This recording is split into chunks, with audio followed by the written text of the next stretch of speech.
നമുക്ക് രേവതിയുടെ സച്ചിയുടെ ഇന്നത്തെ നല്ലൊരു കഥ ആയിട്ടാലോ? വീഡിയോ ഇഷ്ടപ്പെടുവാണെങ്കിൽ ഒന്ന് ലൈക്ക് ചെയ്ത് ഹൈപ്പ് ചെയ്യാൻ മറക്കരുത് കേട്ടോ. അങ്ങനെ നമ്മൾ കാണുന്ന ഒടുവില് സുധിയോട് ചന്ദ്രമതി ചോദിച്ചു, എടാ നിനക്ക് നിന്റെ ഭാര്യ എങ്ങോട്ട് കൂട്ടിക്കൊണ്ട് വരണോ, അവളെ കൊണ്ടുവരണോന്ന് ചോദിച്ചു. ആ ചോദ്യം കേട്ട് കഴിഞ്ഞപ്പോ സുധി പറഞ്ഞു, വേണ്ട അമ്മയെന്ന് പറഞ്ഞു.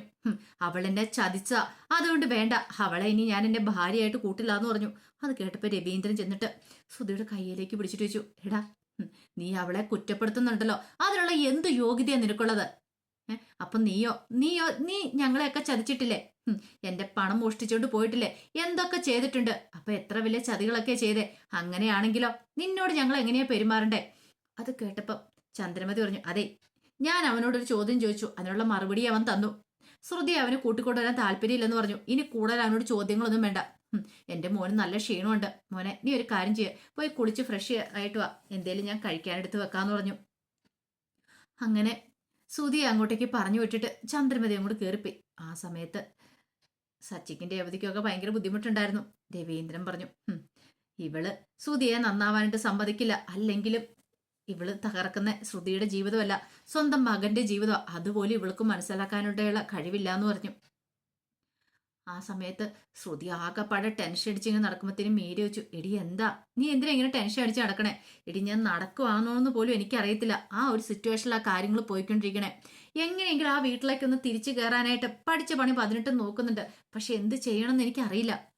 എടി ഇനിയിപ്പം എന്ത് ചെയ്തുകൊണ്ട് എന്തെങ്കിലും പ്രയോജനം ഉണ്ടെന്ന് തോന്നില്ല. അവരെ എങ്ങനെയെങ്കിലും മയക്കെടുക്കാൻ നോക്കണം നിന്റെ അമ്മായിമ്മയെ, എന്നിട്ടാ കാര്യമുള്ളൂ. ഒരു കാര്യം ചെയ്യാം, നമുക്ക് വേറെന്തേലും മാർഗം കണ്ടെത്താന്ന് പറഞ്ഞു. എടി ഇനിയിപ്പൊ എന്താ ചെയ്യണ്ടേ? ഒരു കാര്യം ചെയ്താലോ, സുധിയോട് നമുക്ക് ഒന്ന് സംസാരിച്ചാലോ?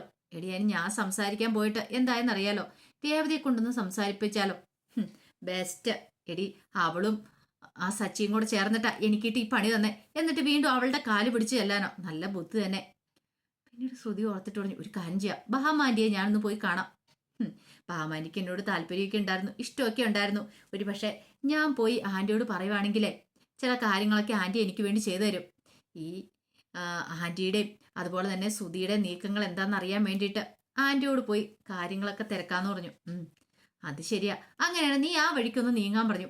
ഒടുവില് ശ്രുതി രണ്ടും കൽപ്പിച്ച് ഭാമയെ കാണാനായിട്ട് ചെന്നു. അങ്ങനെ കോളിംഗ് ബെല്ലടിച്ച് പോയി കഥ തുറന്നു നോക്കിക്കഴിഞ്ഞപ്പോ ഭാമ കാണുന്ന ശ്രുതിയെ കണ്ടപ്പത്തിനും ഭാമയുടെ മുഖമൊക്കെ അങ്ങോട്ട് മാറി. നീ എന്തിനാടി ഇങ്ങോട്ടേക്ക് വന്നേന്ന് ചോദിച്ചു. ആന്റി പ്ലീസ് ആന്റി, കഥ കടക്കില്ലെന്ന് പറഞ്ഞിട്ട് പെട്ടെന്ന് ശ്രുതി അകത്തേക്ക് കയറി. എന്നിട്ട് പറഞ്ഞു, ആന്റി പ്ലീസ് എന്നോട് ദേഷ്യം കാണിക്കില്ല, മിണ്ടരുത്. നീ കാരണം ഇപ്പൊ ഞാനാ നാണം കെട്ടോണ്ടിരിക്കുന്നേ. ചന്ദ്രമതി എന്നെ എന്തൊക്കെ പറഞ്ഞെന്നറിയാവോ? അവളെ ഞാൻ ചതിച്ചെന്നും പറഞ്ഞോണ്ട് അവള് നടക്കണേ. ആന്റി അങ്ങനെയൊക്കെ സംഭവിച്ചു പോയി, അതെന്റെ തെറ്റാ. പക്ഷെ എന്ത് ചെയ്യാൻ പറ്റും? അത് നീ വേണ്ട കൂടുതലൊന്നും പറയണ്ട. കോടീശ്വരിയായ മരുമാളെ കിട്ടിയെന്നും പറഞ്ഞ് ചന്ദ്രമതി അഹങ്കരിച്ച് നടക്കുമായിരുന്നു. ഒടുവില് നീ കോടീശ്വരിയല്ല ഒന്നും അല്ലെന്ന് അറിഞ്ഞു കഴിഞ്ഞപ്പോ എന്നെ അവള് വിളിക്കാത്ത ചീത്തയില്ല. ആന്റി ഈ കോടീശ്വരി എന്നൊക്കെ പറഞ്ഞ് ഞാൻ കള്ളത്തരം പറഞ്ഞ എന്തിനു വേണ്ടിട്ടെന്നറിയോ? സുധിക്ക് വേണ്ടിയിട്ട്. സുധി എനിക്ക് അത്രയ്ക്ക് ഇഷ്ടമായിരുന്നു. അവനെ കല്യാണം കഴിക്കാൻ വേറെ മാർഗമില്ലായിരുന്നു. ഞാനൊരു കാര്യം ചോദിച്ചോട്ടെ, ഞാൻ കോടീശ്വരി അല്ലെന്ന് അറിഞ്ഞു കഴിഞ്ഞിട്ടുണ്ടെങ്കിൽ ഈ പറയുന്ന ആന്റിയുടെ കൂട്ടുകാരി എന്റെ സുധിയുടെയും കൂടെ വിവാഹം നടത്തി തരുമായിരുന്നോ? അതിന് സമ്മതിക്കുമായിരുന്നോ എന്ന് ചോദിച്ചു. ഇല്ല. അതുകൊണ്ടാ ഞാൻ അങ്ങനെ ഒരു കള്ളത്തരം പറഞ്ഞ്, എനിക്ക് വേറെ നിവൃത്തിയില്ലാത്തോണ്ട്. ആന്റി എന്നെ വെറുക്കല്ല ആന്റി, ഇതിന്റെ പേരിൽ എന്നോടൊന്നും പറയല്ലോ, മിണ്ടരുത്. എന്നാൽ ഇത്രയും വലിയ ചതിയും വഞ്ചനും നീ എന്നോടും കൂടെ ചെയ്തല്ലോ. ഇപ്പൊ ഞാൻ ആരായി? എല്ലാവരുടെ മുന്നിൽ ഞാനും ശരിക്കും നാണം കെട്ടില്ലേ? ഇപ്പൊ എനിക്ക് ആ വീട്ടിലേക്ക് പോകാൻ പോലും പറ്റാത്ത അവസ്ഥയായിപ്പോയി. ആന്റി അങ്ങനെ പറയരുത് ആന്റി, എനിക്ക് അത്രയ്ക്ക് സ്നേഹമാ. ഇനി സോപ്പിട്ടിട്ടോ കാര്യമുള്ളെന്ന് ശ്രുതിക്ക് മനസ്സിലായി. ആന്റിയെ ഞാൻ അങ്ങനെയാ കണ്ടിരുന്നേ. എനിക്ക് അമ്മയില്ല, പക്ഷെ സ്വന്തം അമ്മയുടെ സ്ഥാനത്താണ് ഞാൻ ആന്റിയെ കണ്ടിരുന്നേ. സ്വന്തം മക്കൾ പോലും ആന്റി ഉപേക്ഷിച്ചിട്ട് പോയിട്ടില്ലേ? ഇടയ്ക്കിടയ്ക്ക് മീര പറയും, എടി നീ എന്തിനാ ആന്റി ഇങ്ങനെ സ്നേഹിക്കണേന്ന്. ഞാൻ പറയും, എനിക്ക് അമ്മയില്ലല്ലോ. പിന്നെ ആന്റിക്ക് വയസ്സും പ്രായമായി വരുമല്ലേ, ആന്റിയെ നോക്കാനായിട്ട് ആരെങ്കിലും ഒക്കെ വേണ്ടേ? ആന്റിക്ക് വയ്യാതെ വന്നിട്ടുണ്ടെങ്കിൽ ഞാനല്ലേ നോക്കാനുള്ളൂ. ആന്റിയുടെ കാര്യം ഓർത്ത് ഇടയ്ക്കിടയ്ക്ക് ഞാൻ വിഷമിക്കുമ്പോൾ മീര എന്നെ കളിയാക്കുകയൊക്കെ ചെയ്യും. പക്ഷെ എനിക്ക് അങ്ങനെയല്ല. ആന്റി എന്ന് വെച്ചാൽ ജീവന, എൻ്റെ അമ്മയുടെ സ്ഥാനത്താണ് ഞാൻ കാണുന്നേ. ആന്റിക്ക് ഒരു വയ്യായിക വന്നിട്ടുണ്ടെങ്കിൽ നോക്കാനും ഇതൊക്കെ ഞാനല്ലേ ഓടി വന്ന് ആന്റിയെ നോക്കത്തോളം എന്നൊക്കെ പറഞ്ഞു. അതെല്ലാം കേട്ട് കഴിഞ്ഞപ്പോ എന്തോ ഒരു മനസ്സലിവ് ഭാമയ്ക്കുണ്ടായി. ഭാമ പെട്ടെന്ന് പറഞ്ഞു, മോളെ ഞാൻ നിനക്ക് ചായ എടുത്തോണ്ട് വരാന്ന് പറഞ്ഞു. ചായ ഒന്നും വേണ്ട ആന്റി, ഇവിടെ ഇരിക്കുക. ആന്റിയുടെ മുഖം കണ്ടാൽ തന്നെ അറിയാം ആന്റി കുറച്ച് ദിവസമായി ഉറങ്ങിയിട്ടില്ലേ. അല്ല, അതെങ്ങനെ മോൾക്ക് മനസ്സിലായി? രാത്രി ശരിക്കും ഉറങ്ങുന്നില്ലെന്ന് എനിക്കറിയാം. കാരണം ആന്റി എന്നെ കാണുന്ന സ്വന്തം മോളെ പോലെയല്ലേ. മോൾക്കൊരു ആപത്ത് സംഭവിച്ചിട്ടുണ്ടെങ്കിൽ അമ്മമാർക്ക് സഹിക്കാൻ പറ്റുമോ? അപ്പൊ ആ ഒരിതാ എനിക്കത് മനസ്സിലാവുന്നുണ്ട്. ആന്റി ഇവിടെ ഇരിക്കുക. ആന്റിയുടെ തലേന്ന് ഞാൻ മസാജ് ചെയ്ത് തരാം. ആന്റി നന്നായിട്ടൊന്ന് ഉറങ്ങുക. അപ്പൊ ഈ മുഖത്തെ ക്ഷീണവും കാര്യങ്ങളൊക്കെ മാറും. അതും പറഞ്ഞുകൊണ്ട് ഭാമയോടെ പിടിച്ചിരുത്തി തല മസാജ് ചെയ്ത് കൊടുക്കുകയാണ്. ആ സമയത്താണ് ശ്രുതി തന്റെ അടുത്ത അടപെടുത്തിരുന്നത്. ആന്റി ആന്റി എനിക്ക് വേണ്ടി ഒരു ഉപകാരം ചെയ്യുമോയെന്ന് ചോദിച്ചു.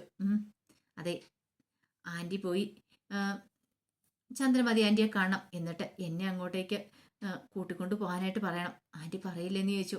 അത് കേട്ടപ്പോൾ ഭാമ പറഞ്ഞു, അതൊന്നും അവള് സമ്മതിക്കില്ല മോളെ. അവളുടെ സ്വഭാവം നിനക്കറിയാലോ.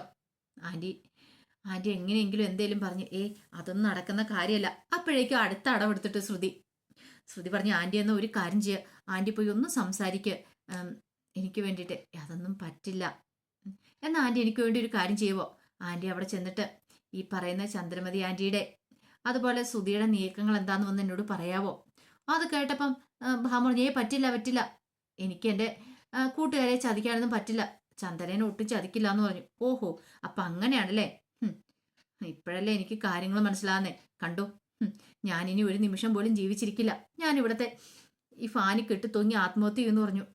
ആത്മഹത്യ ചെയ്യുന്നോ? അപ്പൊ നീയല്ലേ പറഞ്ഞത് വയസ്സായ സമയത്ത് എന്നെ നോക്കണം, അതുകൊണ്ടൊക്കെ നീ ആത്മഹത്യ ചെയ്യാതിരിക്കണേന്നൊക്കെ. എന്നിട്ടിപ്പോ ഇങ്ങനെയാണോ പറയണേ? പിന്നെ ആന്റിക്ക് എന്നെ ഇഷ്ടമില്ലെങ്കിൽ ആന്റിയോട് എനിക്ക് എന്ത് ഇഷ്ടമാ? അതിന് നാലിലൊന്ന് സ്നേഹം പോലും ആന്റിക്ക് എന്നോടില്ലല്ലോ. പിന്നെ ഞാൻ എന്തിനാ ജീവിച്ചിരിക്കണേ? എൻ്റെ പൊന്നു മോളെ, എന്നെ ചതിക്കരുത് ആന്റി. ഞാൻ ഇവിടെ തന്നെ ആത്മഹത്യ ചെയ്യുള്ളൂ എന്ന് പറഞ്ഞു. അയ്യോ, നീ എന്തിനാ എന്നെങ്ങനെ ക്രൂശിക്കുന്നേ? ആന്റിക്ക് എന്നോട് ഇത്തിരി പോലും സ്നേഹമില്ലല്ലോ. അത് പിന്നെ ഇത്തിരിയെങ്കിലും സ്നേഹമുണ്ട്. ഞാൻ പറഞ്ഞ കാര്യം ആന്റി എന്ന് പോയി ചെയ്യും. ഒടുവില് ഭാമ സമ്മതിച്ചു. പോയി ന്യൂസ് പിടിച്ചിട്ട് വന്ന് പറയാന്നൊക്കെ ആയി. അങ്ങനെ അത് കേട്ട് കഴിഞ്ഞപ്പോഴാണ് ശ്രുതിക്ക് ഒരു സമാധാനമായത്. ഇതേ സമയത്ത് ടൂർ പോയ വർഷ ശ്രീകാന്തും കൂടെ വീട്ടിലേക്ക് തിരികെ വരുവാണ്. പറ്റിയ സച്ചി എല്ലാവരും വീട്ടിലുണ്ടായിരുന്നു.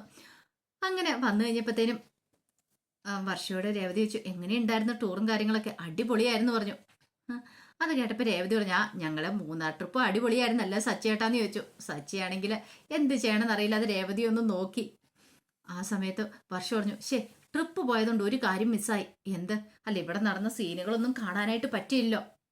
ശരിക്കും പറഞ്ഞാൽ ആ ബീരാനെന്ന് പറഞ്ഞ അയാളെ കൂട്ടിക്കൊണ്ട് വന്നിട്ട് കള്ളത്തരങ്ങളൊക്കെ പൊളിച്ചെടുക്കുന്ന ആ രംഗം ഒന്ന് കാണേണ്ടതായിരുന്നു. അത് കാണാൻ പറ്റില്ലോ. കൊടുകൈ എന്നാലും രേവതി ചേച്ചി സമ്മതിച്ചു തന്നിരിക്കുന്നു പറഞ്ഞു. പിന്നീട് ചന്ദ്രമതിയുടെ അടുത്തേക്ക് വന്നു. ചന്ദ്രമതിയുടെ അടുത്ത് വന്നിട്ട് പറഞ്ഞു, ആന്റി, ഞാൻ കരുതിയത് ആന്റിയുടെ തല കളിമണ്ണായിരിക്കുന്ന. ശ്രീകാന്ത് ഞെട്ടി നിൽക്കുകയാണ്. പക്ഷെ അല്ലെന്നും മനസ്സിലായി. ആന്റി ഇങ്ങനൊരു തീരുമാനം എടുത്തില്ലായിരുന്നെങ്കിൽ ചിലപ്പോൾ അങ്ങനെയൊക്കെ ഞാൻ വിചാരിച്ചേനെ. എന്താണെങ്കിലും ആന്റി എടുത്ത തീരുമാനം എനിക്ക് ഇഷ്ടപ്പെട്ടു. എനിക്ക് എന്താണെങ്കിലും അടിപൊളിയായിട്ട് ഇഷ്ടപ്പെട്ടെന്ന് പറഞ്ഞു. പക്ഷെ ആ രംഗങ്ങളൊന്നും കാണാൻ പറ്റാത്തതിന് വിഷമം ഉണ്ടെന്ന് പറഞ്ഞു. ഇത് കേട്ടുകഴിഞ്ഞപ്പോൾ സച്ചു പറഞ്ഞു, എടാ ശ്രീകാന്തേ, ഒരു കാര്യം ചെയ്യുക, ഒന്നുകൂടെ നമുക്ക് ആ ബീരാനെ വിളിച്ചുകൊണ്ട് വന്ന് ആ രംഗങ്ങളൊക്കെ ഒന്ന് വർഷേനൊന്ന് കാണിച്ചു കൊടുക്കാന്ന് പറഞ്ഞു. അത് കേട്ടുകഴിഞ്ഞപ്പോഴത്തേന് രവീന്ദ്രൻ പറഞ്ഞു, എടാ സച്ചി, നിന്റെ കോട്ടം പോലുള്ള നീ പോകാൻ നോക്കുക. നിങ്ങൾ രണ്ടും ഇപ്പം ട്രിപ്പ് കഴിഞ്ഞ് വന്നല്ലേ ഉള്ളൂ, പോയി ഫ്രഷ് ആവാൻ നോക്കാനൊക്കെ പറഞ്ഞ് അവരെ അങ്ങോട്ട് പറഞ്ഞു വിട്ടു. ഈ സമയത്ത് ശ്രീകാന്ത് വർഷയോട് വന്ന്, നിനക്ക് സാമാന്യ ബോധമില്ലേ? എന്റെ കുടുംബത്തിൽ ഒരു പ്രശ്നം ഉണ്ടാകുമ്പോൾ നിനക്കത് എൻജോയ്മെന്റ് ആണോന്ന് ചോദിച്ചു. എൻജോയ്മെന്റ് ഉള്ളോ? ഉള്ള കാര്യമല്ല ഞാൻ പറഞ്ഞത്, അതിനകത്ത് ഇപ്പൊ എന്തിരിക്കുന്നു എന്ന് പറഞ്ഞു. ഒരു കാര്യം ഞാൻ പറഞ്ഞേക്കാന്നൊക്കെ പറഞ്ഞ് ദേഷ്യപ്പെടുവാണ്. പിന്നീട് സുധിയുടെ മുറിയിലേക്ക് രണ്ടുപേരും കൂടെ ചെല്ലുവാണ്. സുധി ഒന്ന് കാണണമല്ലോ. സുധി ആകെപ്പാടെ വിഷമിച്ചിരിക്കുകയാണ്. അപ്പോഴേക്കും വർഷ എന്നിട്ട് പറഞ്ഞു, എന്നാലും സുധിയേട്ടൻ്റെ അമ്മ എടുത്തൊരു തീരുമാനം നല്ലൊരു തീരുമാനമായിട്ടാണ് എനിക്ക് തോന്നുന്നേ. അല്ലെങ്കിലും പലപ്പോഴും സച്ചിയേട്ടൻ പറയുമായിരുന്നു ശ്രുതിയേടത്തി ഒരു ഫ്രോഡാന്നുള്ള കാര്യം. ഇത് കേട്ടപ്പം ഭയങ്കര ടെൻഷനോടുകൂടി ശ്രീകാന്ത് വർഷയെ നോക്കുവാണ്. നീ എന്തൊക്കെയാ വിളിച്ചു പറയണേ? ശ്രുതിയേട്ടൻ ആകെപ്പാട് ടെൻഷനായിട്ടിരിക്കുന്ന സമയത്താണ് ഇങ്ങനെയൊക്കെ പറയണേ. ആ സമയത്ത് വർഷ പറഞ്ഞു, എന്താണെങ്കിലും ശ്രുതിയേടത്തി ഇവിടുന്ന് പോയത് തന്നെയാണ് നല്ലത്. ശ്രുതിയേട്ടൻ്റെ ജീവിതത്തിന് ഇനിയിപ്പോൾ ഒരർത്ഥവും കാര്യങ്ങളൊക്കെ ഉണ്ടാവുമല്ലോ. ഇങ്ങനെ ചതി ചെയ്ത് ഒരാൾ കൂടെ നിൽക്കാതിരിക്കുന്നത് നല്ലോ എന്നൊക്കെ പറഞ്ഞു. പെട്ടെന്ന് വർഷയും പിടിച്ചുകൊണ്ട് ശ്രീകാന്ത് അങ്ങോട്ട് പോവാണ്. പോകുന്നതിന് മുമ്പ് ഒരു കാര്യം പറഞ്ഞു, സുധിയേട്ടൻ വിഷമിക്കുമൊന്നും വേണ്ട, എല്ലാം ശരിയാവും എന്നൊക്കെ പറഞ്ഞിട്ടാ പോന്നേ.